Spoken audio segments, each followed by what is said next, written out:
नज़र में कई किताबें यादगार छोड़ी। इनकी अहम किताबों में जो है वो दीवाने हाली, मुसद्दसे हाली, मदरजुल इस्लाम, मुकदमा शेर शायरी, यादगार गालिब जो गालिब के बारे में लिखी गई थी, हयात सादी जो शेख सादी के बारे में लिखी गई थी, और जो हयात जवेद जो सर सैयद अहमद ख़ान के बारे में लिखी गई थी वो काबिल ज़िक्र है। उसके बाद जो हमद है उसकी एक्सरसाइज करते हैं। तो पहले क्वेश्चन है कौन सा हमद सरा बंदा जो है वह हमद सरा है। तो ये है आपका जवाब, एक नाफरमा बंदा जो है वो हमद सरा है। किसका हक सबसे मुकद्दम है? अल्लाह ताला का हक अदा करना सबसे मुकद्दम है। महरम और नामहरम में क्या फ़र्क है?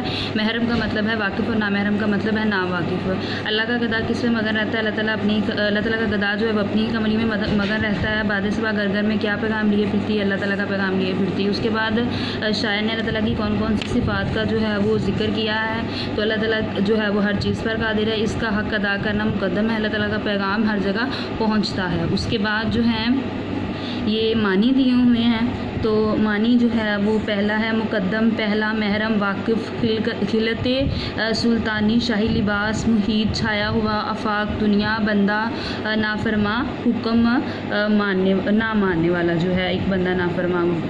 तो उसके बाद जो है ये उन्होंने बताया हुआ है तीसरे शेर में शायर ने महरम और नामहरम किस लिए एक जैसा करार दिया है? तो इसलिए एक जैसा करार दिया है कि इसके राज पा लेने वाला अपने आप में मगन हो जाता है, और जो जिसको नहीं पता और अल्लाह को नहीं पहचानता और दुनिया की रंगीनियों में मगन रहता है, यानी दोनों ही एक जैसे हैं। उसके बाद जो है ये एराब दिए हुए हैं, ये आप लोगों ने कर लेने हैं। और नीचे जो है वो मिसरे दिए हुए हैं, इनकी खाली जगह है। वो सबसे मुकद्दम है हक जो है वो हक अदा करना।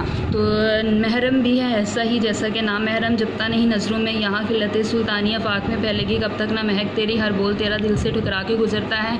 उसके बाद हम लोगों ने 5 ऐसी मिसालें तलाश करनी है जिसके ना यानी साबके के तौर पर इस्तेमाल हो, जैसे नालायक, ना समझ, नादान, नाफरमा। उसके बाद कालम है बंदा नाफरमा, हमद सरा, मुकद्दम, हक, महरम, तो नामहरम, कमली, खिलते सुल्तानी, आफाक, महक, पैगाम, सबा और बोल, रंगे बयां। तो ये आप लोगों की एक्सरसाइज है, ये आप लोगों ने याद कर लेंगे और साथ इंट्रो कर लेना। ओके, खुदा हाफिज़।